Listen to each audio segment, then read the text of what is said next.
What's going on YouTube? It's Arlen and I'm back with another video.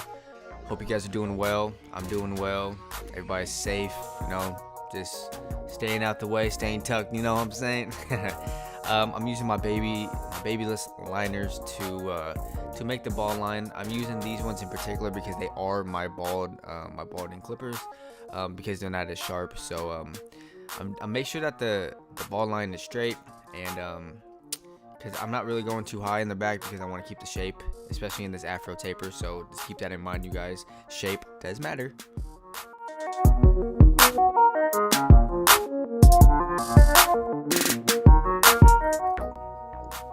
Hey, so I had to cut this off real quick and interrupt because I got these new little balders. I don't know exactly what they're called, but they're very tiny and they do the job for like just to get the little areas. So yeah, I had to say it because they come in handy for like if you want to get the mustache or the little taper on the side and everything else. So I mean, I don't know what they're called. I'll figure out what they're called and I'll let you guys know on how to get them. But to make our first guideline, we are using our magic clips, my my nice see-through magic clips. Open lever, doing an inch, maybe half an inch, about an inch guideline, making sure that I'm cutting every single hair in every single direction, because sometimes people hair grow to the left or to the right. You always want to go against the grain, so always think about which way their hair is going, and then you cut accordingly to how their hair pattern is. So we are closing up the blade here, and we're using our corners. As you guys can see, I'm pointing at my corners. We use the corners to use it. You're more precise when you use the corners. So you do the corners, then you go close, halfway open, cut against the grain, always if hair pattern is different directions. Close, halfway open, play with the levers a lot, find your little niche, and yeah, just make it as light and blurry as possible.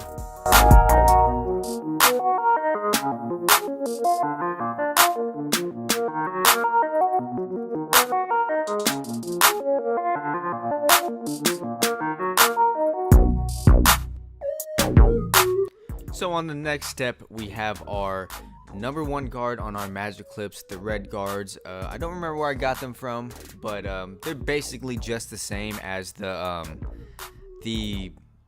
black guards. So I'm doing a half an inch, a little bit lower than a half an inch to set in my guideline, because I don't want to make a hard line so I won't be able to make the shape, and I'm also flicking it out the top, so it just makes it so much easier. So when I do shape it up, it'll just make it easier and it won't be hard to take out. So flick out, you guys, and keep the shape.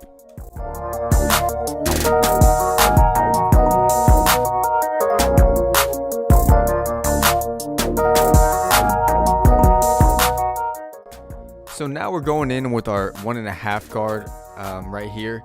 What I'm doing is that I'm trying to lighten up that dark spot above the number one guard. So I am just using it to shape the head. As you guys can see, when I'm bringing it up, I'm not really digging into the head. I'm using that 1.5, like as you guys know when somebody like shapes the head with no guard. Think about it. I'm doing it basically the same way, but I'm using a guard to guard it, like I'm using it as to be like an extra safety, like when bowling, you use the the little the thingies, what I'm talking about, right? And when you bowl, it's basically the same thing, you guys, if you guys get my analogy.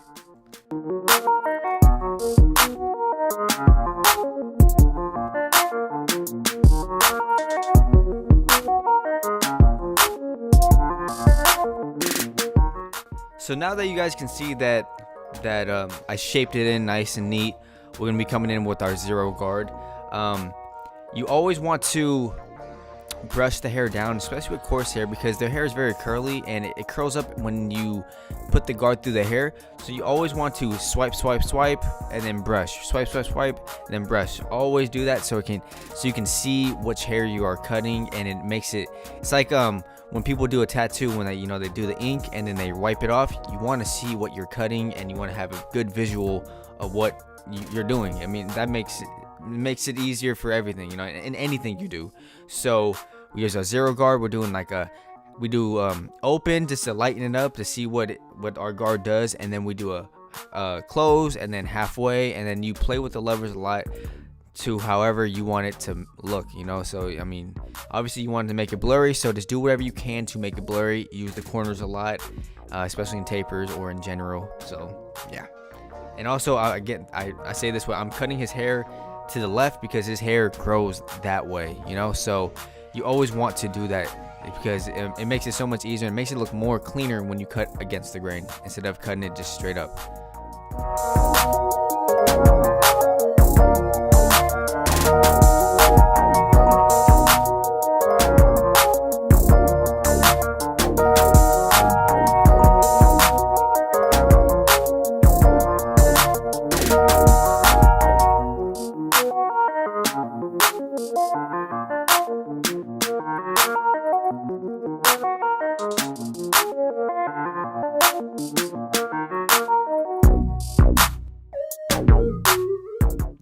So we're doing the same steps as before to set in our bald line. So we use our baby's liners to set in the bald line. Make sure that it's straight. We're doing a high taper, so we're taking out the little arch, and then we're gonna come in with our balders to clean up and make it as smooth as possible.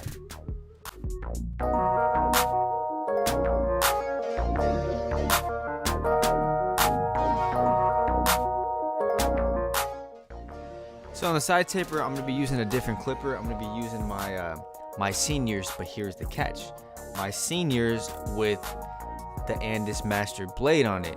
So basically it's just like another Master, but it's cordless and it's on a wall. So it cuts the same, but it does come out very nice. It cuts very smooth, y'all. The way to do it, I don't know exactly how to do it. You just got to take apart some pieces of your clipper and put the blade in, but I mean, it comes out it comes out nice and it comes out very clean. So we're doing so we set in our first guideline about 1/2 inch, and then now we're coming in with our close lever, and then halfway, and then just make sure you clean it all up. Use the corners a lot, and just make sure that and also just when you're doing a taper, always brush down the hair. I'm using the corners the entire time because I'm nitpicking at every little dark spot I see. So don't be afraid to take your time and just do all that cleanup work, you guys, because it pays off once you're when you're done with the cut and everything. So we're doing our 2 guard now, purple guards. I'm just doing it so I can take off the bulk on the side. I'm going in and I'm raising out exactly what I did with the number 1.5 guard in the back taper. I'm not really trying to make a hard line. I'm just doing it just to take off some bulk so I can see what I'm cutting and shaping it up at the same time.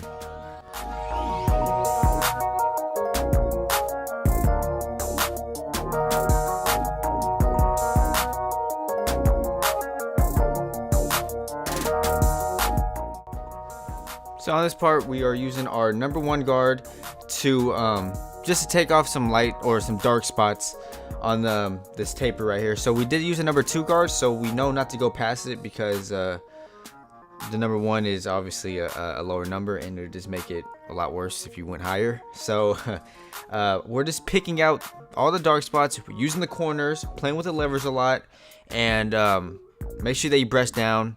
And just follow these steps, you guys. It is easy steps. I guarantee you guys will get better at tapering from watching my videos. Not to be cocky, but yeah.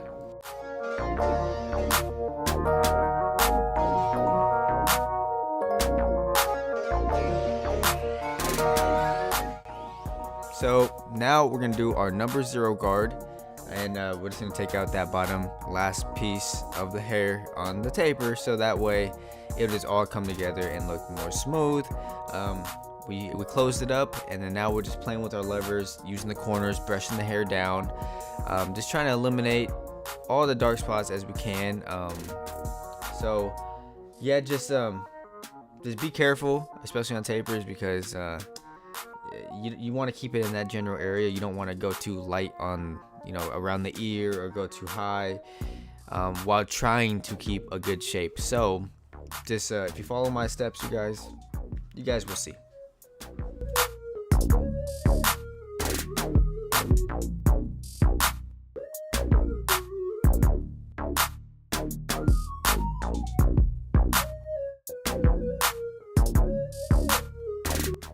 So now for the lineup part, start from the middle and then go from left to right or right to left. That's how I do it. I've actually tried a different way. I tried going from right, starting off at the right side and then going to the left side. Honestly, man, to me, I mean, it's all in preference. I like doing it the way I do it. You guys can do it the way you do it. Either way, as long as the hairline comes out straight and crispy, I mean, there's really there's no way to do it. I'm just giving you my advice of how I do it, so you guys can learn and try it out, you know. But my client, it's a little bit crispier on the sides, like the hairline on the side. So I'm gonna eventually come in with enhancements to take it out, because his since we did a high taper on him, the side lineup is not so dark. So we're gonna come in enhancements. I'm actually gonna show it. Whoever, you guys always go on my comments, say you didn't show the enhancements, blah blah. Okay, oh Jesus Christ, okay, jeez.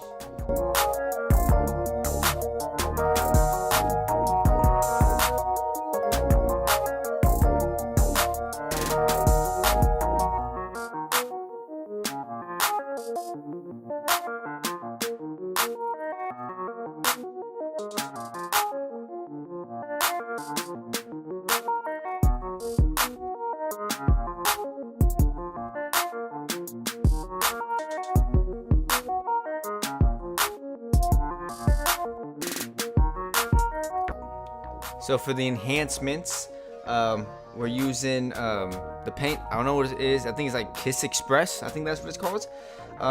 Just make sure when you do put it in your air gun or your airbrush machine that you put the paint, and then you either put aftershave or water, just so it thins it out so it doesn't get stuck in the gun. So how I do my enhancements, I follow the original lineup that I did previously, and then I don't want to put too much, but I don't want to put too little, because I mean, obviously I want people to know I'm using enhancements. So I kind of just have neutralize it, you know. I don't want to make it too dark or too light. So just make sure that you do follow your natural or your previous line you did before. Make sure that's crispy before, because some people, they don't like it. So I mean, I usually do it in my videos so my haircuts stand out more. So yeah, just make sure you follow your previous lineup.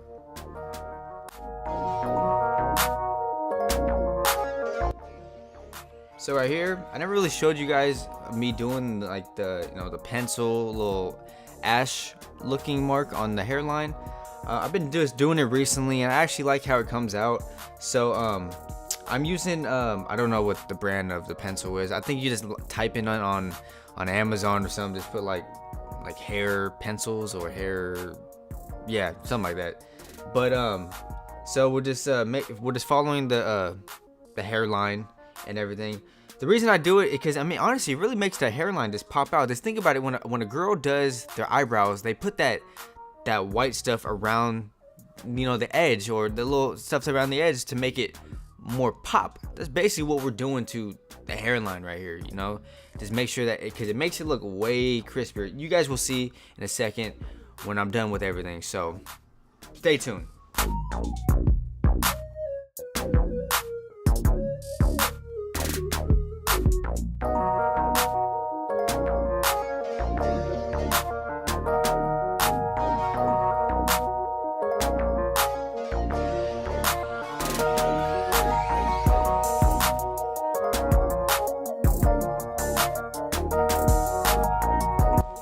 Hey man, so this video is about wrapped up. I want to thank you guys so much for supporting me in my YouTube.